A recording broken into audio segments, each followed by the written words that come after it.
ಎಲ್ಲರಿಗೂ ಮತ್ತೊಂದು scooter vlog R Moto ವ್ಲಾಗ್ಗೆ ಸುಸ್ವಾಗತ.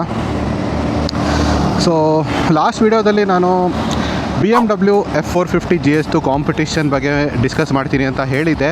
ಬಟ್ ಮೇ ಬಿ ಈ ವಿಡಿಯೋ ಸ್ವಲ್ಪ ಡಿಲೇ ಆಗ್ಬೋದು. ಯಾಕೆ ಅಂತ ಕೇಳೋದಾದರೆ BMW ಟ್ರೋಫಿ ವೇರಿಯಂಟ್ ಇದೆ ನೋಡಿ, ಅದರಲ್ಲಿ ಆಲ್ರೆಡಿ ನಾನು ಇಂಡಿಕೇಟ್ ಮಾಡಿದೆ ದಟ್ ಈಸಿ ರೈಡ್ ಕ್ಲಚ್ ಇರೋಂಥ ವೇರಿಯಂಟು ವರ್ಕೌಟ್ ಆಗೋಲ್ಲ ಇಂಡಿಯನ್ ರೋಡ್ ಕಂಡೀಷನ್ಗೆ ಅಂತ. ಹಂಗೆ ಆಗಿಬಿಟ್ಟಿದೆ. ಸ್ವಲ್ಪ ಪ್ರಾಕ್ಟಿಕ್ಯಾಲಿಟಿ ಕಡೆ ಎಸ್ಪೆಷಲಿ ಇಂಡಿಯಾದಲ್ಲಿ ವರ್ಕೌಟ್ ಆಗೋಲ್ಲ. ಎಸ್ಪೆಷಲಿ ಇಂಡಿಯಾದಲ್ಲಿ ನಿಮಗೆ ಗೊತ್ತಿರೋಂಗೆ ಪಾರ್ಕಿಂಗ್ ಮಾಡೋದು ಕಷ್ಟ ಇದೆ with that easy riding clutch, because ಅದರಲ್ಲಿ ಹಿಲ್ ಹೋಲ್ಡ್ ಅಸಿಸ್ಟ್ ಇಲ್ಲ.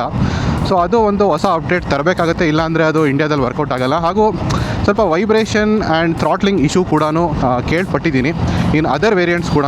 ಸೊ ಅದರಿಂದ maybe they have to work towards that variant and then launch the motor cycle. So ಸ್ವಲ್ಪ ದಿನ ಆದಮೇಲೆ ಈ ವಿಡಿಯೋ ಬರುತ್ತೆ. ಬಟ್ ಎನಿವೇ ಡೋಂಟ್ ವರಿ, ಇವತ್ತು ಒಂದು ಪ್ರಾಡಕ್ಟ್ದು ಕಾಂಪಿಟಿಷನ್ ಬಗ್ಗೆ ಡಿಸ್ಕಸ್ ಮಾಡೋಣ. ಸೊ ಲಾಸ್ಟ್ ವಿಡಿಯೋದಲ್ಲಿ or I think last but ಒಂದು ವಿಡಿಯೋದಲ್ಲಿ ಎಕ್ಸ್ಪ್ಲೇನ್ ಮಾಡಿದೆ that there is one motorcycle which is launched from the Bajaj ಕಡೆಯಿಂದ, that is the KTM 350 adventure. Okay ಈ ಥರ ಸಿಚುವೇಶನ್ ಸ್ವಲ್ಪ ಕಷ್ಟ. ಯಾವಾಗಲೂ ಅವ್ರನ್ನ ಅಲೌ ಮಾಡಿ, ಕಾರ್ನ ಯಾವಾಗಲೂ ಬಿಡೋಕ್ಕೆ ನೋಡಿ. ನಾನು ಬಿಡೋಕ್ಕೆ ಹೋದೆ, ಬಟ್ ಅವನು ಬಿಟ್ಟಿದ್ದ, ಅದಕ್ಕೆ ಹೋಗೋಕ್ಕೆ ನೋಡಿದೆ. ಇದೊಂಥರ ಕನ್ಫ್ಯೂಷನು ಈ ಸಿಚುವೇಶನ್. ಐ ಥಿಂಕ್ ನೀವು ಬಂದಿರ್ತೀರಾ. Anyway coming back to the topic. So KTM 350 adventure ನಿಮ್ಗೆ ಗೊತ್ತಿರೋಂಗೆ ಲಾಂಚ್ ಆಗಿದೆ ಆ್ಯಂಡ್ ಒಳ್ಳೆ ಪ್ರೈಸಲ್ಲಿ ಲಾಂಚ್ ಮಾಡಿದ್ದಾರೆ at 2.81 lakhs ex showroom. So ಈ ಮೋಟರ್ ಸೈಕಲ್ ಬಗ್ಗೆ ಆಬ್ವಿಯಸ್ಲಿ ನಾನು ಕಾಂಪಿಟಿಷನ್ ಯಾವ್ದು ಬರುತ್ತೆ, ಆ್ಯಕ್ಚುಯಲ್ ಕಾಂಪಿಟಿಷನ್, ಏನೋ ಕಾಂಪಿಟಿಷನ್ ಅಂತ ಹೆಸರಿಗೆ ಇರೋ ಬರೋ ಮೋಟರ್ ಸೈಕಲ್ನ ಕಂಪೇರ್ ಮಾಡ್ತಾ ಇದ್ದಾರೆ ಈ ಮೋಟರ್ ಸೈಕಲ್ ಜೊತೆಗೆ. ಬಟ್ ನಾನು ರಿಯಲ್ ಕಾಂಪಿಟಿಷನ್ ಯಾವ್ದಾವ್ದು ಬರುತ್ತೆ ಅದನ್ನು ಮಾತ್ರ ಕಂಪೇರ್ ಮಾಡಿಬಿಟ್ಟು ನಂದು ಒಪಿನಿಯನ್ ಕೊಡ್ತೀನಿ. ಆ್ಯಂಡ್ ಆಲ್ಸೋ ಈ motor cycle after this launch ಎಲ್ಲಿ ಸ್ಟ್ಯಾಂಡ್ ಆಗ್ತಾಯಿದೆ ಅದ್ರ ಬಗ್ಗೆನೂ ಮಾತಾಡೋಣ. ಓಕೆನಾ? Firstly what is the difference first of all with 390 adventure. Okay ಹೋಗಿ ಬಿಟ್ಬಿಡ್ಬೇಕಪ್ಪ, ನಾವು ಆರಾಮಾಗಿ ಪೀಸ್ಫುಲ್ಲಾಗಿ ಹೋಗೋಣ. ಓಕೆ, ಸೊ ಡಿಫ್ರೆನ್ಸ್ ಏನು ಬಿಟ್ವೀನ್ ದ 390 ಆ್ಯಂಡ್ ದ 350 ಏನು ಅಂತ ಕೇಳೋದಾದರೆ ತುಂಬ ಮೈನರ್ ಡಿಫ್ರೆನ್ಸಸ್ ಮಾತ್ರ ಇರೋದು. ಆ್ಯಕ್ಚುಲಿ ನಿಮಗೆ for a very huge price drop, around 60,000 price drop ಇದೆ actually, which is a huge amount ನನ್ನ ಪ್ರಕಾರ. ಸೊ ಅದಕ್ಕೆ ನಿಮಗೆ ಆಲ್ಮೋಸ್ಟ್ ಸೇಮ್ ಮೋಟರ್ ಸೈಕಲೇ ಸಿಗ್ತಾ ಇದೆ. ಫೀಚರ್ಸ್ ಎಲ್ಲ ಸೇಮ್ ಇದೆ, ಲುಕ್ಕು, ಅಪೀಲು, ಎವ್ರಿಥಿಂಗ್ ಸೇಮ್ ಇದೆ. ಓನ್ಲಿ ಪವರ್ ಫಿಗರ್ಸ್ ನಿಮಗೆ ಸ್ವಲ್ಪ ಡ್ರಾಪ್ ಆಗಿರುತ್ತೆ. ಆಬ್ವಿಯಸ್ಲಿ ಅದು ರೈಡಲ್ಲೂ ನಿಮ್ಗೆ ಗೊತ್ತಾಗುತ್ತೆ ದಟ್ ಪವರ್ಸ್ ಕಮ್ಮಿ ಇದೆ. ಅದು ಬಿಟ್ಟರೆ ಇನ್ನೇನು ಇಲ್ಲ. ಆಬ್ವಿಯಸ್ಲಿ ಬ್ಯಾಜೂ ನಿಮಗೆ 390 ಸಿಗ್ತಾ ಇದೆ. ಇಂಜಿನಲ್ಲಿ ಸಮ್ವೇರ್ ಡೌನ್ ದ ಲೈನ್ ಬರೆದಿರ್ತಾರೆ ದಟ್ ಅದು 400cc ಮೋಟರ್ ಸೈಕಲ್ ಅಲ್ಲ ಅಂತ ಬರೆದಿರ್ತಾರೆ. ಬಿಟ್ಟರೆ it is almost the same motorcycle ನನ್ನ ಪ್ರಕಾರ. ಆ್ಯಂಡ್ ಟೂರಿಂಗ್ ಪಾಯಿಂಟ್ ಆಫ್ ವ್ಯೂಯಿಂದ ನೋಡೋದಾದರೆ ನನಗೆ personally I don't see the power and performance ಅಷ್ಟು ಇಂಪಾರ್ಟೆಂಟ್ ಫ್ಯಾಕ್ಟರ್ ಅಲ್ಲ. ಮೇ ಬಿ ಡ್ಯೂಕ್ಗೆ ಅದು ದೊಡ್ಡ ಫ್ಯಾಕ್ಟರ್ ಆಗ್ಬೋದು, because that is why you buy the motorcycle, ಆ ಪವರ್ ಆ್ಯಂಡ್ ಪರ್ಫಾರ್ಮೆನ್ಸ್ಗೋಸ್ಕರ. But I don't think for an adventure bike or adventure tourer ಇದು, because ಇದು 1917 ಕಾಂಬಿನೇಷನಲ್ಲಿ ಬರೋಂಥ ಮೋಟರ್ ಸೈಕಲು ಅಲಾಯ್ ವೀಲ್ ಜೊತೆ. So it is an adventure tourer ಆಗಿರೋದ್ರಿಂದ ಅದೇನೋ ದೊಡ್ಡ ಡಿಫ್ರೆನ್ಸ್ ಮಾಡಲ್ಲ power drop according to me. So I think it's a good deal ನನ್ನ ಪ್ರಕಾರ. 60,000 ಡ್ರಾಪ್ಗೆ ಸ್ವಲ್ಪ ಪವರ್ ಕಮ್ಮಿ ಮಾಡಿ ಕೊಡ್ತಾ ಇದ್ದಾರೆ ಅಂದರೆ ಐ ಥಿಂಕ್ ಈ GST ಇದೆಯಾ ಇಲ್ವೋ ಅದು ಬೇರೆ ವಿಚಾರ, but over all better deal. Also ಇನ್ನೊಂದು ನೀವು ನೋಟಿಸ್ ಮಾಡಬೇಕಾಗಿರೋದು 350cc ತುಂಬ ಜನ ಅರ್ಥ ಮಾಡ್ಕೊಳ್ಳಲ್ಲ, ಇನ್ಶೂರೆನ್ಸ್ ಅಮೌಂಟೂ ತುಂಬ ಕಮ್ಮಿ ಆಗುತ್ತೆ. ಸೊ ಓವರ್ ಆಲ್ ನಿಮ್ಮದು ಆನ್ ರೋಡ್ ಪ್ರೈಸೂ ಕಮ್ಮಿ ಆಗುತ್ತೆ actually. So that is a very good thing. So ನನ್ನ ಪ್ರಕಾರ ಒಳ್ಳೆ ಡೀಲೆ ಅಂತ ಹೇಳ್ತೀನಿ ನಾನು. ಸೊ ಎನಿವೆ, ಸೊ ಕಂಪ್ಯಾರಿಸನ್ ಮಾಡೋದಾದರೆ the biggest competition the 390 adventure X ಬಗ್ಗೆ ಮಾತಾಡೋದಾದರೆ ಐ ಥಿಂಕ್ ಇದು ತುಂಬ ಸಿಂಪಲ್ ಆಗಿದೆ ನನ್ನ ಪ್ರಕಾರ. ಒಂದು ಆಬ್ವಿಯಸ್ಲಿ ನಿಮಗೊಂದು ಹ್ಯೂಜ್ ಪ್ರೈಸ್ ಅಡ್ವಾಂಟೇಜ್ ಸಿಗ್ತಾ ಇದೆ. So if that is very important for you, definitely you should go for the 350 adventure rather than the 390 adventure X ನನ್ನ ಒಪಿನಿಯಲ್ಲಿ. ಆ್ಯಂಡ್ ಇನ್ನೊಂದು, ಓಕೆ ನಿಮಗೆ ಪ್ರೈಸ್ ಮ್ಯಾಟರೇ ಆಗೋಲ್ಲ, ನಾನು ಎರಡರಲ್ಲೂ ಯಾವುದಾದೊಂದು ತೊಗೋಬೋದು ಅಂತಲೂ ಇದ್ರೂ I think the best part ಏನಂತ ಇದರಲ್ಲಿ ವೈಬ್ರೇಷನ್ ಸ್ವಲ್ಪ ಕಮ್ಮಿ ಸಿಗುತ್ತೆ ನಿಮಗೆ 390 ಅಡ್ವೆಂಚರ್ ಕಂಪೇರ್ ಮಾಡೋದ್ರೆ. ಆನೆಸ್ಟ್ಲಿ ಹೇಳ್ತಾ ಇದ್ದೀನಿ, ನಾನು 390 ಅಡ್ವೆಂಚರ್ನ ಟೆಸ್ಟ್ ಡ್ರೈವ್ ಮಾಡಿದಾಗ ನನಗಂತೂ ಆ ಮೋಟರ್ ಸೈಕಲ್ ಸ್ವಲ್ಪನೂ ಇಷ್ಟ ಆಗಿಲ್ಲ. I know it is capable and all those things, I agree with it. But ನನಗೆ ದ ಮೋಸ್ಟ್ ಇಂಪಾರ್ಟೆಂಟ್ ಥಿಂಗ್ ಏನು ಗೊತ್ತಾ, ಒಂದು ಮೋಟರ್ ಸೈಕಲಲ್ಲಿ ಇಸ್ ದ ಇಂಜಿನ್. ಸೊ ನನಗೆ ಇಂಜಿನೇ ಇಷ್ಟ ಆಗದೆ ಇರಬೇಕಾದ್ರೆ ಆ ಮೋಟರ್ ಸೈಕಲ್ ಬೈ ಮಾಡೋಕ್ಕೆ ಮನಸ್ಸು ಬರಲಿಲ್ಲ. ಸೊ ಇಫ್ ನಿಮಗೆ ಅದು ಟ್ರಬಲ್ ಆಗ್ತಾ ಇದೆ ನಿಮಗೆ ಟೆಸ್ಟ್ ಡ್ರೈವ್ ಮಾಡಿದಾಗ 390 ಅಡ್ವೆಂಚರ್ ಎಕ್ಸ್ನ, ದೆನ್ ಐ ಥಿಂಕ್ 350ನ ಒಂದ್ಸಲಿ ಟೆಸ್ಟ್ ಡ್ರೈವ್ ಮಾಡಿ ನೋಡಿ. ದಿಸ್ ಮೋಟರ್ ಸೈಕಲು ಎಸ್ ಪವರಲ್ಲಿ ಸ್ವಲ್ಪ ಕಮ್ಮಿ ಇದೆ, ಬಟ್ ಸ್ಮೂತ್ನೆಸ್ ವೈಸ್ ಈ ಮೋಟರ್ ಸೈಕಲ್ ನಿಮಗೆ ಬೆಟರ್ ಸ್ಮೂತರ್ ಫೀಲ್ ಆಗುತ್ತೆ. ಆ್ಯಂಡ್ ಆಲ್ಸೋ ವೈಬ್ರೇಷನ್ ಕಮ್ಮಿ ಇರೋದ್ರಿಂದ maybe that might be the reason why you will opt for the 350 adventure X. ಓಕೆನಾ? ಸೊ ಇದು ಒಂದು ಕಂಪ್ಯಾರಿಸನ್ ಆಯಿತು. 390 ಅಡ್ವೆಂಚರ್ ಆರ್ ಹಾಗೂ 390 adventure S totally different type of motorcycle. And price ರೇಂಜೂ ತುಂಬಾ ಜಾಸ್ತಿ ಇರೋದ್ರಿಂದ ಐ ಥಿಂಕ್ ನಾನು ಈ ಎರಡನ್ನ ಕಾಂಪಿಟೇಷನಲ್ಲಿ ತೊಗೋತಾ ಇಲ್ಲ ನಾನು. ಸೊ ನಾನು ಕೇಳಕ್ಕೆ ಹೋಗ್ಬೇಡಿ ಇದ್ರದ್ದು ಏನು ಕಂಪ್ಯಾರಿಸನ್ ಅಂತಲ್ಲ. ಸೊ ನನ್ನ ಪ್ರಕಾರ ಆ್ಯಕ್ಚುಲಿ ಇನ್ನೊಂದು ಕಾಂಪಿಟೇಷನ್ ಬರುತ್ತೆ from the KTM actually is the 250 adventure X. So ಇದು ಆ್ಯಕ್ಚುಲಿ ಇದಕ್ಕೆ ಒಂದು ಕಾಂಪಿಟೇಷನ್ ಆಗ್ಬೋದಿತ್ತು ಮೊದಲು 390 ಅಡ್ವೆಂಚರ್ ಎಕ್ಸ್ಗೆ. ಬಟ್ 350 ಅಡ್ವೆಂಚರ್ ಎಕ್ಸ್ಗೆ ಕಾಂಪಿಟೇಷನ್ ಆಗುತ್ತಾ ಇಲ್ವಾ ಅಂತ ಕೇಳೋದಾದರೆ, ಫಸ್ಟ್ಲಿ ನೀವು 250 ಅಡ್ವೆಂಚರ್ ಎಕ್ಸ್ನ ಯಾಕೆ ತೊಗೋತಾ ಇದ್ರಿ ಅಂತ ಕೇಳೋದಾದರೆ, over the 390 adventure X, the previous 390 adventure X. ಒಂದು reason obviously the price difference. ಓಕೆನಾ, ನಿಮಗೆ ಪ್ರೈಸಲ್ಲಿ ಅಡ್ವಾಂಟೇಜ್ ಸಿಗುತ್ತೆ. ಸೆಕೆಂಡ್ ಬಂದುಬಿಟ್ಟು ನಿಮಗೆ ಸ್ಮೂತರ್ ಇಂಜಿನ್ ಸಿಗುತ್ತೆ. ಎಸ್, ಇದರಲ್ಲೂ ವೈಬ್ರೇಷನ್ ಇದೆ, ಬಟ್ ಕೆಲವು ರೆಫ್ರೆಂಜಸಲ್ಲಿ ನಿಮಗೆ ಕಂಪೇರ್ ಟು ದ 390 ನಿಮಗೆ ವೈಬ್ರೇಷನ್ ಕಮ್ಮಿ ಸಿಗುತ್ತೆ. ಅದು ಒಂದು advantage, smoothness. And third most important advantage ಏನು ಅಂದರೆ ನಿಮಗೆ ಬೇಸಿಕಲಿ ಮೈಲೇಜ್ ಜಾಸ್ತಿ ಸಿಗುತ್ತೆ. ಬಿಕಾಸ್ ಅದು 250 ಮೋಟರ್ ಸೈಕಲ್ ಅಲ್ವಾ, ಸೊ ಮೈಲೇಜ್ ನಿಮಗೆ ಸ್ವಲ್ಪ ಜಾಸ್ತಿ ಸಿಗ್ತಾಯಿತ್ತು. ಆ್ಯಂಡ್ ಡಿಮೆರಿಟ್ ಏನಿತ್ತು ಓವರ್ ದ 390 ಅಡ್ವೆಂಚರ್ ಎಕ್ಸ್ ಅಂದರೆ ಬೇಸಿಕಲಿ ನಿಮಗೆ ಪವರ್ ಆ್ಯಂಡ್ ಪರ್ಫಾರ್ಮೆನ್ಸ್ ಆಬ್ವಿಯಸ್ಲಿ ಕಮ್ಮಿ ಸಿಗ್ತಾಯಿತ್ತು. ಆ್ಯಂಡ್ ಫೀಚರ್ಸ್ ಕೂಡ ನಿಮಗೆ ಎಷ್ಟೊಂದು ಫೀಚರ್ಸ್ ಸಿಗ್ತಾ ಇರಲಿಲ್ಲ. ಲೈಕ್ ಕ್ರೂಸ್ ಕಂಟ್ರೋಲ್ ನಿಮಗೆ ಸಿಗ್ತಿರಲಿಲ್ಲ, ರೈಡಿಂಗ್ ಮೋಡ್ಸ್ ನಿಮಗೆ ಸಿಗ್ತಿರಲಿಲ್ಲ, ಕಾರ್ನರಿಂಗ್ ABS, ದ IMU ಏನಿದೆ ಅದು ನಿಮಗೆ ಸಿಗ್ತಾ ಇರಲಿಲ್ಲ on the 250 adventure X. So ಇದು ಎಲ್ಲ ನಿಮಗೆ 390 ಅಡ್ವೆಂಚರ್ ಎಕ್ಸಲ್ಲಿ ಸಿಗ್ತಾಯಿತ್ತು. ಸೊ ಈ ಎರಡು ಡಿಮೆರಿಟ್ ಇತ್ತು ಫಾರ್ ದ 250 ಅಡ್ವೆಂಚರ್. ಬಟ್ ನಾವು with updated or I would say downgraded 390 adventure X. So ಇಲ್ಲಿ ಏನು ನೋಡ್ಬೋದು ಅಂದರೆ, ಅಗೇನ್ ಇಲ್ಲೂ ಇವಾಗಲೂ ನಿಮಗೆ ಪವರ್ ಆ್ಯಂಡ್ ಪರ್ಫಾರ್ಮೆನ್ಸು 350 ಅಡ್ವೆಂಚರಲ್ಲೇ ಜಾಸ್ತಿ ಸಿಗುತ್ತೆ, ಆ್ಯಂಡ್ ಫೀಚರ್ಸು ನಿಮಗೆ 350 ಅಡ್ವೆಂಚರಲ್ಲೇ ಜಾಸ್ತಿ ಸಿಗುತ್ತೆ. But when you compare with other demerits, the smoothness ಆಗಿರಲಿ, ಮೈಲೇಜ್ ಆಗಿರಲಿ, ಆರ್ ದ ಪ್ರೈಸ್ ಡಿಫ್ರೆನ್ಸ್ ಆಗಿರಲಿ, ಮೊದಲಿಗಿಂತ ಇವಾಗ ದ ಡೆಲ್ಟಾ ಇದೆ ನೋಡಿ, the difference or the delta ಅದು ತುಂಬ ಕಮ್ಮಿ ಆಗಿಬಿಟ್ಟಿದೆ ಮೂರರಲ್ಲೂ. ಸೊ ನಾವು it makes perfect sense for you to actually opt for the 350 adventure X rather than the 250 adventure X. Because yes, ನಿಮಗೆ ಸ್ವಲ್ಪ ಸ್ಮೂತ್ನೆಸ್ ಕಮ್ಮಿ ಸಿಗುತ್ತೆ, ಎಸ್ ನಿಮಗೆ ಸ್ವಲ್ಪ ಮೈಲೇಜ್ ಕಮ್ಮಿ ಸಿಗುತ್ತೆ, ಆ್ಯಂಡ್ ಸ್ವಲ್ಪ ಎಕ್ಸ್ಟ್ರಾ ಪ್ರೈಸ್ನ ನೀವು ಪೇ ಮಾಡಬೇಕಾಗತ್ತೆ. But for that you are going to get better performance and ಜಾಸ್ತಿ ಫೀಚರ್ಸು. ನನ್ನ ಪ್ರಕಾರ ಇವಾಗ ಅದು ಡೆಲ್ಟಾ ಕಮ್ಮಿ ಆಗಿರೋದ್ರಿಂದ ಓವರಾಲು ನನ್ನ ಪ್ರಕಾರ it makes more sense for you to buy the 350 adventure X ಅಂತ ಹೇಳ್ತೀನಿ. ಸೊ ಕಂಪೇರ್ ಮಾಡೋದಾದರೆ 250 ಅಡ್ವೆಂಚರ್ಗೆ. ಸೊ ಇದು ಬಿಟ್ಟರೆ ಯಾವ್ಯಾವ ಕಾಂಪಿಟೇಷನ್ ಇದೆ ನನ್ನ ಪ್ರಕಾರ, ಇನ್ನು ಉಳಿದಿರೋದು ಮೂರು ಕಾಂಪಿಟೇಷನು, ಆ್ಯಕ್ಚುಯಲ್ ಕಾಂಪಿಟೇಷನು. ಐನೋ ಇದನ್ನು ವಿ ಸ್ಟಾಮು ಆ್ಯಂಡ್ ಎಡ್ಜಿ ಅಡ್ವೆಂಚರು ಆ್ಯಂಡ್ ಎಕ್ಸ್ಪಲ್ಸ್ ಇದಕ್ಕೆಲ್ಲ ಕಂಪೇರ್ ಮಾಡ್ತಾರೆ. ಬಟ್ ನನ್ನ ಪ್ರಕಾರ ಇದೆಲ್ಲ ಕಂಪೇರೇಬಲ್ಲೇ ಇಲ್ಲ. ಸೊ ಇನ್ನು ಉಳಿದಿರೋ 3 ಕಾಂಪಿಟೇಟರ್ ಯಾರು ಅಂತ ಕೇಳೋದ್ರೆ, ಒಂದು ಆಬ್ವಿಯಸ್ಲಿ ಇಸ್ ದ ಹಿಮಾಲಯನ್ 450. ಇದು ಬೇಸಿಕಲಿ ಪ್ರೈಸ್ ಪಾಯಿಂಟ್ ಆಫ್ ವ್ಯೂಯಿಂದ ಇದನ್ನ ಕಂಪೇರ್ ಮಾಡ್ತಾ ಇದ್ದಾರೆ. ಬಿಟ್ಟರೆ ಆ್ಯಕ್ಚುಯಲ್ ನಿಮ್ಗೆ ಯೂಸ್ ಕೇಸ್ ನೋಡೋದಾದರೆ ಎರಡು ಮೋಟರ್ ಸೈಕಲ್ ಕಂಪ್ಲೀಟ್ಲಿ ಡಿಫ್ರೆಂಟ್ ಮೋಟರ್ ಸೈಕಲೇ. It's more like the 390 adventure ಎಸ್ನ ಕಂಪೇರ್ ಮಾಡೋಕ್ಕಾಗಲ್ಲ ನೋಡಿ. ಅದೇ ಥರ ಅದನ್ನ ಕಂಪೇರ್ ಮಾಡಬಾರ್ದು, ಬಟ್ ಸ್ಟಿಲ್ ಪ್ರೈಸ್ ಹತ್ರ ಇರೋದ್ರಿಂದ ಕಂಪೇರ್ ಮಾಡ್ತಾರೆ. But to be very honest, ನನ್ನ ಪ್ರಕಾರ ದ ಹಿಮಾಲಯನ್ 450 ಇದೆಯಲ್ಲ, ಅದು ಓವರಾಲ್ ತುಂಬಾ ಸುಪೀರಿಯರ್ ಪ್ರಾಡಕ್ಟು. ನಿಮಗೆ ಕಂಫರ್ಟ್ ವಾಯ್ಸ್ ನೋಡೋದಾದ್ರೂ ಸಸ್ಪೆನ್ಷನ್ ಚೆನ್ನಾಗಿದೆ, ಸೀಟ್ ಕಂಫರ್ಟ್ ಚೆನ್ನಾಗಿದೆ, ಸ್ಪೇಸ್ ಸಖತ್ತಾಗಿದೆ, ಲಗೇಜ್ ಕ್ಯಾರಿಂಗ್ ಕೆಪಾಸಿಟಿ ಚೆನ್ನಾಗಿದೆ, ಹೈವೇ ಸ್ಟೆಬಿಲಿಟಿ ತುಂಬ ಚೆನ್ನಾಗಿದೆ, ರೇಂಜ್ ತುಂಬ ಚೆನ್ನಾಗಿದೆ, ಮೈಲೇಜ್ ತುಂಬ ಚೆನ್ನಾಗಿದೆ, ನೋಡೋಕ್ಕೂ ತುಂಬ ಚೆನ್ನಾಗಿ ಕಾಣುತ್ತೆ ಆ್ಯಕ್ಚುಲಿ ಹಿಮಾಲಯನ್ನು ಹಂಗೆ ನೋಡೋದಾದರೆ. And service centre and all ದೋಸ್ ನಿಮಗೆ ಎಷ್ಟು ಸಾವಿರ ಇದೆ, which makes the Himalayan 450 superior product ಅಂತಲೇ ಹೇಳ್ಬೋದು. ಆಲ್ಸೋ 2117 ಹೇಳೋದೇ ಮರ್ತಾಯಿತು, ಟ್ಯೂಬ್ಲೆಸ್ ಸ್ಪೋಕ್ ಇದೆ ಬೇರೆ. ಸೊ ಕೇಪಬಿಲಿಟಿ ಆಫ್ ರೋಡಲ್ಲೂ ಜಾಸ್ತಿ ಇದೆ ಅದರದ್ದು.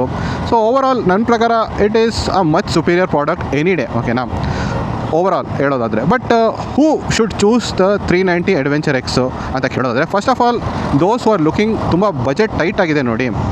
ಬಜೆಟ್ ಟೈಟ್ ಆಗಿದ್ದರೆ I think for them definitely I think ನನ್ನ ಪ್ರಕಾರ ನಿಮಗೆ ಜಾಸ್ತಿ ಲೂಸ್ ಮಾಡೋದೇನಿಲ್ಲ. ಏನಕ್ಕೆ ಅಂತ ಹೇಳ್ತೀನಿ. ಎಸ್, ನೀವು ಆ್ಯಸ್ ಐ ಟೋಲ್ಡ್ ಯು, ನೀವು ಇನ್ನೂ ಐ ಥಿಂಕ್ 30,000-40,000 ಎಕ್ಸ್ಟ್ರಾ ಪೇ ಮಾಡಿದ್ರೆ ನಿಮ್ಗೆ ಒಂದು ಒಳ್ಳೆ ಪ್ರಾಡಕ್ಟ್ ಸಿಗುತ್ತೆ.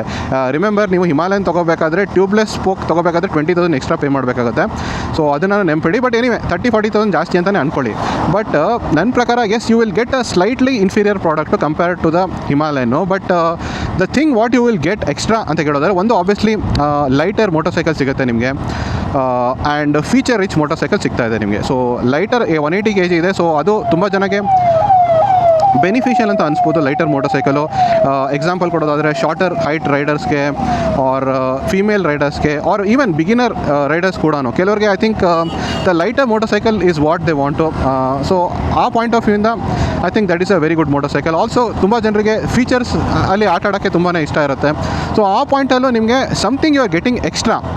Obviously you are not going to overall ನಿಜ ಹೇಳಬೇಕಂದ್ರೆ ನಿಮಗೆ ಒಂದು ಪ್ರಾಪರ್ ರೈಡಿಂಗ್ ಎಕ್ಸ್ಪರ್ಟ್ ಹತ್ರ ಕೇಳಿದೆ, Himalayan is obviously better motorcycle. But still you have something to like cheer about, something to I would say brag about for sure features ಇದೆ and light weight ಇದೆ ಅಂತ. But yes, it will be useful also. Features ನನ್ನ ಪ್ರಕಾರ ಅಷ್ಟು use ಆಗದೆ ಇರ್ಬೋದು, but light weight ನನ್ನ ಪ್ರಕಾರ ಡೆಫಿನೆಟ್ಲಿ ಯೂಸ್ ಆಗುತ್ತೆ, ಎಸ್ಪೆಷಲಿ ಫೀಮೇಲ್ ರೈಡರ್ಸ್ಗೆ, ಶಾರ್ಟ್ ಹೈಡ್ ರೈಡರ್ಸ್ಗೆ ಹಾಗೂ ಬಿಗಿನರ್ ರೈಡರ್ಸ್ಗೆ. I think the motor cycle will be a much better motor cycle. Also wind protection ಕೂಡ ಚೆನ್ನಾಗಿದೆ, ಬಟ್ ಅದು ಪ್ಲಸ್ ಆ್ಯಂಡ್ ಮೈನಸ್ ಅಂತ ಹೇಳ್ಬೋದು. ಒಂದೊಂದ್ಸಲಿ ಅದು ನೆಗೆಟಿವ್ ಆಗಿ ಫೀಲ್ ಆಗ್ಬೋದು, ಎಸ್ಪೆಷಲಿ ಸಿಟಿ ರೈಡಿಂಗ್ ಕಂಡೀಷನಲ್ಲಿ ನಿಮಗೆ ಅಷ್ಟೊಂದು ವಿಂಡ್ ಪ್ರೊಟೆಕ್ಷನ್ ಬೇಡ ಅಂತ ಅನಿಸುತ್ತೆ, ಎಸ್ಪೆಷಲಿ ಹೀಟಲ್ಲಂತೂ. So that is a thing. So next ಉಳಿದಿರೋ 2 ಕಾಂಪಿಟೇಷನ್ಗೆ ಬರೋಣ. So next competition according to me will be with scram 440. So scram 440 ಯಾಕೆ ಅಂತ ಕೇಳೋದ್ರೆ, first of all it's a very good budget option ನನ್ನ ಪ್ರಕಾರ. ಐ ನೋ ಹಿಮಾಲಯನ್ 440 ಇನ್ನೂ launch ಆಗಿಲ್ಲ, ಆವಾಗ ಅದು ಹಿಮಾಲಯನ್ 440 ವೆರಿ ಗುಡ್ ಆಪ್ಷನ್ ಆಗಿಬಿಡುತ್ತೆ. ಬಟ್ ಆ್ಯಸ್ ಆಫ್ ನಾವು ಒಂದು ಟೂರಿಂಗ್ ಆಪ್ಷನ್ ನೀವು ನೋಡೋದಾದ್ರೆ, ಐ ಥಿಂಕ್ ಇವಾಗ್ಲೂ ಅವ್ರು ಆಮೇಲೂ ಹೇಳ್ತೀನಿ, the scram 440 will be best option. Also ತುಂಬ ಸಿಂಪಲ್ ಮೋಟರ್ ಸೈಕಲು, ರಿಪೇರ್ ಮಾಡೋದೆಲ್ಲ ಈಸಿ, ನಿಮಗೆ ಏರ್ ಕೂಲ್ಡ್ ಇಂಜಿನ್ನು, ಜಾಸ್ತಿ ಕಾಂಪ್ಲೆಕ್ಸಿಟಿ ಇಲ್ಲ, ಸಮ್ಟೈಮ್ಸ್ ಫೀಚರ್ ಜಾಸ್ತಿ ಇರೋದು might not be good. So ಆ ಪಾಯಿಂಟ್ ಆಫ್ ಇಂದ very good option. And obviously the price is also very less. ನಿಮಗೆ 2.3 lakhs ಇದೆ, 50,000 ನೀವು ಸೇವ್ ಮಾಡ್ತೀರಾ ಎಕ್ಸ್ ಶೋರೂಮಲ್ಲಿ ಬೇಸಿಕಲಿ. ಸೊ ಆ ಪಾಯಿಂಟ್ ಆಫ್ ಇಂದ it's a very good option compared to the KTM 350 Adventure X. But again the reason why someone will buy a KTM 350 ಅಂದರೆ ಕೇಳೋದಾದರೆ, I think obviously power and performance ಸ್ವಲ್ಪ ಜಾಸ್ತಿ ಇದೆ, but I think ಅದು usable ಇದೆಯಾ ಇಲ್ವಾ ನಿಮ್ಮದು riding skill ಮೇಲೆ ಡಿಪೆಂಡ್ ಆಗುತ್ತೆ. But for me the better part ಏನು ಅಂದರೆ ನನ್ನ ಪ್ರಕಾರ ದ ಫೀಚರ್ ಇದೆ ನೋಡಿ, the feature and the KTM badge 390 badge. Because scram 440 ನೋಡೋಕ್ಕೆ ಆವ್ರೇಜ್ ಆಗಿದೆ, ಪ್ರೀಮಿಯಮ್ ಆ ಫೀಲ್ ಇಲ್ಲ, ಅದರಲ್ಲಿ ಸ್ವಲ್ಪ ಓಲ್ಡ್ ಸ್ಕೂಲ್ ಫೀಲ್ ಆಗುತ್ತೆ ನಿಮಗೆ. So it depends on the nature of the rider. So ನೀವು if someone who wants to just buy a motor cycle for touring, you don't care about what people say, ಅವ್ರೇನು ಹೇಳ್ತಾರೆ ಅದ್ರ ಮೇಲೆ ನಿಮಗೆ ಏನು ವ್ಯತ್ಯಾಸ ಆಗೋಲ್ಲ, ನಂಗೆ ಟೂರಿಂಗ್ ಮಾಡಬೇಕಷ್ಟೇ, ಎಷ್ಟು ಚೀಪಾಗಿ ಆಗುತ್ತೆ ಅಷ್ಟು ಟೂರಿಂಗ್ ಮಾಡಬೇಕು, ಈಸಿಲಿ ಮೇಂಟೈನ್ ಮಾಡಬೇಕಂದ್ರೆ ನನ್ನ ಪ್ರಕಾರ ಇವಾಗಲೂ ಸ್ಕ್ರ್ಯಾಮ್ 440ಗೆ ಹೋಗಿ. ಬಟ್ ಎಸ್, ನನ್ನ ಪ್ರಕಾರ I still feel that majority people, ನಾನು ಏನೇ ಹೇಳಿದ್ರು ಈ ಥರ ಪೀಪಲ್ ತುಂಬಾ ಕಮ್ಮಿ ಇರ್ತಾರೆ. ಮೆಜಾರಿಟಿ ಪೀಪಲ್ಗೆ ದಟ್ ಎಕ್ಸ್ ಫ್ಯಾಕ್ಟರ್ ಬೇಕು, ಸಮಥಿಂಗ್ ಪ್ರೀಮಿಯಮ್ ಫೀಲ್ ಬೇಕು. ಸೊ ದಟ್ 350 Adventure Xಲ್ಲಿ ಡೆಫಿನೆಟ್ಲಿ ಆ ಪ್ರೀಮಿಯಮ್ ಫೀಲ್ ಇದೆ, ಆ ಫೀಚರ್ಸ್ ಇದೆ, ನಿಮಗೆ ನೋಡೋಕ್ಕೆ ಚೆನ್ನಾಗಿ ಕಾಣುತ್ತೆ. ಸೊ ಅದಕ್ಕೋಸ್ಕರ ತುಂಬ ಜನ KTM 350 Adventure Xಗೆ ನೋಡ್ಬೋದು. ಬಟ್ ನನ್ನ ಪ್ರಕಾರ the final and the best competition ನನ್ನ ಪ್ರಕಾರ ದಿಸ್ KTM 350 Adventure Xಗೆ ಇರೋದು, ಎಲ್ಲದನ್ನು ಕಂಪೇರ್ ಮಾಡಿದ್ರು, is the RTX 300 for sure. ಯಾಕೆ ಅಂತ ಹೇಳೋದಾದರೆ, RTX 300 ಅಂತೂ ಎಲ್ಲ ಆ್ಯಂಗಲಿಂದ ಕವರ್ ಮಾಡಿಬಿಟ್ಟಿದ್ದಾರೆ KTM 350 Adventure Xನ in terms of specification. And ಅದೇ ಆನ್ ಪೇಪರ್ ನೀವು ಹೇಳೋದಾದರೆ, ಆನ್ ಪೇಪರ್ ಯಾವ್ದು ಬೀಟ್ ಮಾಡುತ್ತೆ ಅಂತ ಕೇಳೋದ್ರೆ RTX 300 100% ಬೀಟ್ ಮಾಡುತ್ತೆ. ನಿಮಗೆ ಇದೂ ಲೈಟ್ ವೆಯ್ಟ್ ಇದೆ, ಇದರಲ್ಲೂ ಸಾಕಷ್ಟು ಫೀಚರ್ ಇದೆ. ಇನ್ಫ್ಯಾಕ್ಟ್ ಇದರಲ್ಲಿ ಸ್ವಲ್ಪ ಜಾಸ್ತಿನೇ ಫೀಚರ್ ಇದೆ. ನಿಮಗೆ TPMS ಇದೆ, ನಿಮಗೆ ಅಡ್ಜಸ್ಟಬಲ್ ಸಸ್ಪೆನ್ಷನ್ ಇದೆ ಟಾಪ್ ವೇರಿಯಂಟಲ್ಲಿ, ಪ್ಲಸ್ ನಿಮಗೆ ಬ್ರಾಸ್ ಕೋಟೆಡ್ ಚೈನ್ ಬೇರೆ ಸಿಗುತ್ತೆ. ಸೊ ಇದೆಲ್ಲ ಎಕ್ಸ್ಟ್ರಾ ಬೇರೆ ಸಿಗುತ್ತೆ, ಓಕೆನಾ. That is one more benefit. Plus ನಿಮಗೆ ಬೇರೆ ಎಲ್ಲ ಏನೇನು ಫೀಚರ್ ಇದೆ, riding mode and all those things ನಿಮಗೆ ಇದರಲ್ಲಿ ಸಿಗ್ತಾ ಇದೆ RTX 300ಅಲ್ಲಿ. ಪ್ಲಸ್ ನಿಮಗೆ ಅಗೇನ್ ದ ಹಿಮಾಲಯನಲ್ಲಿ ಹೇಳ್ದಂಗೆ ಇದು ನಿಮಗೆ ಮೋರ್ ಕಂಫರ್ಟೇಬಲ್ ಆಗಿದೆ, ಸಸ್ಪೆನ್ಷನ್ ಕಂಫರ್ಟೇಬಲ್ ಆಗಿದೆ, ನಿಮಗೆ ಸೀಟು ಕಂಫರ್ಟೇಬಲ್ ಆಗಿದೆ, ಸ್ಪೇಷಿಯಸ್ ಆಗಿದೆ, ಲಗೇಜ್ ಕ್ಯಾರಿಂಗ್ ಕೆಪಾಸಿಟಿ ಬೆಟರ್ ಇದೆ. ಆ್ಯಕ್ಚುಲಿ ಇದರಲ್ಲಿ ವಿಂಡ್ ಪ್ರೊಟೆಕ್ಷನ್ ಕೂಡ ಚೆನ್ನಾಗಿದೆ ಇದರಲ್ಲಿ. So many things are very good in the RTX 300. Plus ನಿಮಗೆ ಇನ್ನೊಂದು ಬೆಸ್ಟ್ ಪಾರ್ಟ್ ಏನು ಹೇಳೋದಾದರೆ, RTX 300ಅಲ್ಲಿ KTM 390 KTM 350 Adventure Xಲ್ಲಿ ಇಲ್ಲ. KTM 350 Adventure ಬಂದ್ಬಿಟ್ಟು ಒಂದು ಸ್ಟ್ಯಾಂಡರ್ಡ್ ವೇರಿಯಂಟ್ ಮಾತ್ರ. ಸೊ ನಿಮಗೆ ಇನ್ ಕೇಸ್ ನಿಮಗೆ ಫೀಚರ್ಸ್ ಎಲ್ಲ ಕಮ್ಮಿ ಮಾಡೋಣ, ಒಂದು ಸ್ವಲ್ಪ ಕಮ್ಮಿ ಬೆಲೆಯಲ್ಲಿ ಕೊಡೋದನ್ನು ಕೊಡೋಕ್ಕಾಗಲ್ಲ. ಬಟ್ RTXಲ್ಲಿ ಆ ಥರ ಇಲ್ಲ, 3 ವೇರಿಯಂಟ್ ಬರುತ್ತೆ. ಒಂದು ಬೇಸ್ ವೇರಿಯಂಟು, ನಿಮಗೆ ಫೀಚರ್ ಎಲ್ಲ ಇಂಪಾರ್ಟೆಂಟ್ ಇಲ್ಲ, ಜಸ್ಟ್ ನನಗೆ ಕಂಫರ್ಟ್ ಮಾತ್ರ ಇಂಪಾರ್ಟೆಂಟ್ ಅಂದರೆ, ಆ್ಯಂಡ್ ಪ್ರೈಸ್ ನನಗೆ ಕಮ್ಮಿ ಬೆಲೆಯಲ್ಲಿ ಸಿಗಬೇಕಂದ್ರೆ ಬೇಸ್ ವೇರಿಯಂಟ್ ಇದೆ. ನನಗೆ ಆಲ್ಮೋಸ್ಟ್ ಎಲ್ಲ ಬೇಕು ನನಗೆ, ಬಟ್ ನಂಗೆ ಜಾಸ್ತಿ ಖರ್ಚು ಮಾಡೋಕ್ಕೆ ಇಷ್ಟ ಇಲ್ಲ ಅಂದರೆ ನಿಮ್ಮ ಹತ್ರ ಟಾಪ್ ವೇರಿಯಂಟ್ ಇದೆ. ಓಕೆ ಯಪ್ಪ, ಒಂದು ಕಾರು ಎಂಟೈರ್ ರೋಡ್ನ ಬ್ಲಾಕ್ ಮಾಡಿಬಿಡುತ್ತೆ. ಎನಿವೆ, ಸೊ ಆಬ್ವಿಯಸ್ಲಿ ನಿಮಗೆ ಎಲ್ಲ ಬೇಕು, ಬಟ್ ಸ್ವಲ್ಪ ಪ್ರೈಸ್ ನನಗೆ ಕಮ್ಮಿ ಬೇಕು ಅಂದರೆ ಆಲ್ಮೋಸ್ಟ್ ನಿಮಗೆ ಎಲ್ಲ ವೇರಿಯಂಟ್ ಎಲ್ಲ ನಿಮಗೆ ಸಿಗುತ್ತೆ. ನಿಮಗೆ quick shifter and very good seat, comfort and so many other things features ಎಲ್ಲ ಸಿಗ್ತಾ ಇದೆ. 1000 ಫೀಚರ್ ಇದೆ TVS ಕೊಡ್ತಾ ಇರೋದು. ಆ್ಯಂಡ್ ಟಾಪ್ ವೇರಿಯಂಟಲ್ಲಿ ಆಬ್ವಿಯಸ್ಲಿ ನಿಮಗೆ ಎವ್ರಿಥಿಂಗ್ ಇದೆ ಅದರಲ್ಲಿ. ಸೊ ಎಲ್ಲ ಥರ ಜನರಿಗೋಸ್ಕರ 3 ವೇರಿಯಂಟು ಸಕ್ಕತ್ತಾಗಿ TVS ಅವರು ಡಿಸೈನ್ ಮಾಡಿದ್ದಾರೆ. ಸೊ ಅದರಿಂದ ನೀವು ಹೇಳ್ಬೋದಲ್ವಾ, RTX is a clear winner over the KTM 350 Adventure X ಅಂತ. ಬಟ್ ಆ್ಯಕ್ಚುಲಿ ಏನು ಅದೇ ಹೇಳೋ ಪ್ರಕಾರ, ಆನ್ ಪೇಪರಲ್ಲಿ ಏನು ಕಾಣುತ್ತೆ ಅದು ಯಾವಾಗ್ಲೂ it doesn't turn out to be the best sometimes. So ಅದೇ ಪ್ರಾಬ್ಲಮ್ ಆಗಿರೋದು TVS RTX 300 ಜೊತೆ. Yes, it is a capable motorcycle, overall it's a very good motor cycle. But problem ಏನಂದರೆ, ನಿಮಗೆ ನೋಡ್ತಾ ಇದ್ದೀರಾ ದಟ್ TVS ಅವರು delivery ಮಾಡೋಕ್ಕೆ ತುಂಬ ಟೈಮ್ ತೊಗೋತಾ ಇದ್ದಾರೆ. 3 ತಿಂಗಳು 6 ತಿಂಗಳು ಆ ಥರ ವೆಯ್ಟಿಂಗ್ ಪೀರಿಯಡ್ ಕೊಡ್ತಾ ಇದ್ದಾರೆ. ಸೊ ನೀವು ಹೇಳ್ಬೋದು ಹೆಂಗೋ ದುಡ್ಡು ಉಳಿಸ್ಬೋದಲ್ಲ, ವೆಯ್ಟ್ ಮಾಡ್ಬೋದು ಅಂತ ಕೇಳೋದಾದರೆ ಆ ಥರ ಆಗಲ್ಲ. ಮೆನಿ ಟೈಮ್ಸ್ ಏನಾಗುತ್ತೆ ಅಂದರೆ, ನಿಮಗೆ ಬರ್ತಾ ಬರ್ತಾ ಅದ್ರ ಪ್ರೈಸ್ ಮೇ ಬಿ ಹೈಕ್ ಮಾಡಿಬಿಟ್ರೆ ನೀವು you have to bear with a higher cost also sometimes. So ಹೇಳೋಕ್ಕಾಗಲ್ಲ ಸಮ್ಟೈಮ್ಸು. ಸೊ ಜಾಸ್ತಿ ಜನ ವೆಯ್ಟ್ ಮಾಡೋಕ್ಕೋಗಲ್ಲ. ಮೆನಿ ಪೀಪಲ್ ನಾನು ನೋಡಿದ್ದೀನಿ ವೆಯ್ಟಿಂಗ್ ಪೀರಿಯಡಿಂದ ಈ ಬುಕ್ಕಿಂಗ್ನ ಕ್ಯಾನ್ಸಲ್ ಮಾಡಿಬಿಟ್ಟಿದ್ದಾರೆ. ಸೊ ಅದೊಂದು ಪ್ರಾಬ್ಲಮ್ ಇದೆಯಾ. ಅದು ಬಿಟ್ಟರೆ ಕೇಪಬಿಲಿಟಿ ವೈಸೇ ನಾವು ಮಾತಾಡೋದಾದರೆ ಎಸ್ ಇದರಲ್ಲಿ ಕೆಲವು ಫೀಚರ್ಸ್ ಎಕ್ಸ್ಟ್ರಾ ಇದೆ RTX ಅಲ್ಲಿ. Plus you are not going to lose much. ಸ್ವಲ್ಪ ಪವರ್ ಆಬ್ವಿಯಸ್ಲಿ KTM ಅಲ್ಲಿ ಜಾಸ್ತಿ ಇದೆ ಪರ್ಫಾರ್ಮೆನ್ಸಲ್ಲಿ, ಬಟ್ ಸ್ಟಿಲ್ ಓವರಾಲ್ ನನ್ನ ಪ್ರಕಾರ ಅದೇ ಸೇಮ್ ಅಂತಲೇ ಅಂದ್ಕೊಳ್ಳೋಣ. ಬಟ್ ನನ್ನ ಪ್ರಕಾರ ನೀವು ರೈಡ್ ಮಾಡಿದಾಗ ದ ಚಾಸಿ ಪರ್ಫಾರ್ಮೆನ್ಸ್ ಆದರೂ ನೋಡ್ಬೋದು. ದ ಸಸ್ಪೆನ್ಷನ್ ಯಾವ ಥರ ನಿಮಗೆ ರೆಸ್ಪಾನ್ಸಿವ್ ಆಗಿದೆ, ಎಷ್ಟು ಚೆನ್ನಾಗಿ ಕಂಟ್ರೋಲ್ ಮಾಡ್ಬೋದು ನೀವು ಗಾಡಿನ. The feel of riding the motor cycle ಎಲ್ಲ ನೋಡೋದಾದರೆ ನಿಮಗೆ ದ KTM 350 ಅಡ್ವೆಂಚರ್ ಸ್ವಲ್ಪ ಬೆಟರ್ ಅಂತ ಫೀಲ್ ಆಗ್ಬೋದು ಅಂತ ನನಗನ್ನಿಸ್ತದೆ. ಬಿಕಾಸ್ ನನ್ನ ಪ್ರಕಾರ ಅದು ತುಂಬ ಬೆಟರ್ ಇಂಜಿನಿಯರ್ಡ್ ಆಗಿ ಮಾಡಿರ್ತಾರೆ. Because obviously every motorcycle is built to a cost. ಓಕೆನಾ. ಸೊ ಅಷ್ಟೊಂದು ಚಾರ್ಜ್ ಮಾಡ್ತಾ ಇದ್ದಾರೆ ಅಂದರೆ ಆಬ್ವಿಯಸ್ಲಿ ಅವರು ಬೆಟರ್ ಇಂಜಿನಿಯರಿಂಗ್ ಮಾಡಿರ್ತಾರೆ. ನೀವು ಸಿಂಪಲಾಗಿ ನೋಡ್ಬೋದು. ಅದರಲ್ಲಿ ಟೈರ್ಸ್ ನೀವು ನೋಡ್ಬೋದು, ಬೆಟರ್ ಕ್ವಾಲಿಟಿ ಟೈರ್ಸ್ ಕೊಟ್ಟಿದ್ದಾರೆ KTM 350 ಅಡ್ವೆಂಚರಲ್ಲಿ. Apollo Tramplr XR tyres. Plus ನಿಮಗೆ ಬ್ರೇಕಿಂಗ್ ಪರ್ಫಾರ್ಮೆನ್ಸು ನೀವು ನೋಡೋದಾದರೆ compare to the RTX better ಕೊಡುತ್ತೆ ಅದು. ಸೊ ಓವರಾಲ್ ನೋಡೋದಾದರೆ ಆನ್ ಪೇಪರ್ ಕಾಣೋ ಥರ ನಿಮಗೆ ರೈಡ್ ಮಾಡಿದಾಗ you will definitely feel even though ಎರಡೂ ಪ್ರೀಮಿಯಮ್ ಆಗೇ ಕಾಣುತ್ತೆ. ಇನ್ಫ್ಯಾಕ್ಟ್ ನನ್ನ ಪ್ರಕಾರ ಲುಕ್ ವೈಸ್ ನನಗೆ RTX 300 ಬೆಟರ್ ಕಾಣ್ತದೆ. ಬಟ್ ಸ್ಟಿಲ್ ನಿಮಗೆ that X factor the 350 adventure ಎಕ್ಸಲ್ಲಿ ನಿಮಗೆ ಕಾಣ್ಪಡುತ್ತೆ. ಸೊ ಆ ಥರ ನೋಡೋದಾದರೆ ನಿಮಗೆ as you have a choice. Again ನೀವು ಬಜೆಟಲ್ಲೇ ಇದ್ದೀರಾ, ನೀವೊಂದು ಬಿಗಿನರ್ ರೈಡರ್ ಅಂದರೆ you can still go for the RTX. So if ನಿಮಗೆ ಕರೆಕ್ಟಾಗಿ ಆನ್ ಟೈಮ್ ಡೆಲಿವರ್ ಆಗ್ತಾ ಇದೆ go for the RTX only. But as if you are looking for that X factor ಸ್ವಲ್ಪ ಎಕ್ಸ್ಟ್ರಾ ಬೇಕು ಅಂದರೆ I think the 350 adventure X ನಿಮಗೆ ಅದು ಕೊಡುತ್ತೆ ಡೆಫಿನೆಟ್ಲಿ. ಸೊ ಇದು ಆಯಿತು comparison or the competition for the 350 adventure X. And overall conclusion ಕೊಡೋದಾದರೆ where does the 350 adventure X stand out ಆಗುತ್ತೆ ಅಂತ ಕೇಳೋದಾದರೆ ಆ್ಯಸ್ ಆಫ್ ನಾವು ನಾನು ತುಂಬ ಕ್ಲಿಯರಾಗಿ ಹೇಳ್ಬೋದು. I am not saying that the 350 adventure X is a perfect motor cycle ಹಂಗೆ ಹಿಂಗೆ ಅಂತ ಹೇಳ್ತಾ ಇಲ್ಲ. It is good motor cycle for sure. But it is not something special. ಅಂದರೆ ಇದರಲ್ಲೇ ಎಲ್ಲ ಫೀಚರ್ ಇದೆ and you should buy this only and skip all others ಅಂತ ಹೇಳೋ ಥರನೂ ಇಲ್ಲ. But still if you are going to buy this ನಿಮಗೆ that value for money ಅಂತ ಫೀಲ್ ಆಗುತ್ತೆ. ಓಕೆನಾ. ವ್ಯಾಲ್ಯೂ ಫಾರ್ ಮನಿ ಅಂತ ಯಾವ ಥರ ಫೀಲ್ ಆಗುತ್ತೆ ಅಂದರೆ ಫಾರ್ ಎಕ್ಸಾಂಪಲ್ ನೀವು RTX ತೊಗೊಳ್ತೀರ ಅಂತ ಅಂದ್ಕೊಳ್ಳಿ. On the other side of the spectrum ಸ್ವಲ್ಪ ಚೀಪ್ ಆಗಿರೋ ಮೋಟರ್ ಸೈಕಲ್ ತೊಗೋತೀರ ಅಂದರೆ ಆವಾಗ ನಿಮ್ಗೆ ಫೀಲ್ ಆಗುತ್ತೆ ಓಕೆ ನಾನು ಸ್ವಲ್ಪ ಎಕ್ಸ್ಟ್ರಾ ಪೇ ಮಾಡಿಬಿಟ್ಟು KTM ತೊಗೊಂಡಿದ್ರೆ ದಟ್ ಎಕ್ಸ್ ಫ್ಯಾಕ್ಟರ್ ಫೀಲ್ ಮಾಡ್ಬೋದಿತ್ತು ಅಂತಲೂ ಫೀಲ್ ಆಗುತ್ತೆ. And at the same time ನೀವು ಹಿಮಾಲಯನ್ 450ನ ತೊಗೊಂಡಿದ್ದೆ which is overall a better product. But ನೀವು ಅದನ್ನು ಅದರದ್ದು ಪೊಟೆನ್ಷಿಯಲ್ಗೆ ಯೂಸ್ ಮಾಡ್ತಿಲ್ಲ ಅಂದರೆ ಆವಾಗ ನಿಮ್ಗೆ ಅನಿಸ್ಬೋದು ದಟ್ ಓಕೆ ನಾನು ಸ್ವಲ್ಪ ದುಡ್ಡು ಸೇವ್ ಮಾಡಿಬಿಟ್ಟು ನಾನು KTM 390 ಅಡ್ವೆಂಚರ್ ಎಕ್ಸೇ ತೊಗೊಂಡಿದ್ರೆ 350 ಸಾರಿ ನಾನು I could have saved some money and I could have use that motorcycle according to its potential more ಅಂತ ನಿಮ್ಗೆ ಅನಿಸ್ಬೋದು. ಸೊ ಆ ಫೀಲಿಂಗು ಬರ್ಬೋದು ನಿಮಗೆ. ಸೊ ನಿಮ್ಮದು ಯೂಸ್ ಕೇಸಸ್ನ ಸರಿಯಾಗಿ ನೋಡ್ಕೊಡಿ.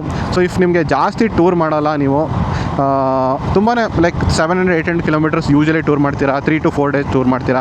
ಇದ್ರ ಬಗ್ಗೆ ನಾನು ಲಾಸ್ಟ್ ವೀಡಿಯೋದಲ್ಲೇ ಹೇಳಿದ್ದೆ. ಮೆಜಾರಿಟಿ ಪೀಪಲ್ ಅದನ್ನೇ ಮಾಡೋದು generally. So cost of ownership of motor cycle touring motor cycle ನಿಮ್ಗೆ ಗೊತ್ತಿರೋದೆ. ಸೊ ಅದರಿಂದ ಅದನ್ನೆಲ್ಲ ನೋಡಿಕೊಂಡು if you buy I think this will feel like ನನ್ನ ಪ್ರಕಾರ ಒಂದು ಪ್ರಾಪರ್ ಮಿಡಲ್ ಗ್ರೌಂಡಲ್ಲಿದೆ, ಒಂದು value for money motor cycle ಅಂತ ನಿಮಗೆ ಫೀಲ್ ಆಗುತ್ತೆ ಅಂತ ನನಗನ್ಸುತ್ತೆ.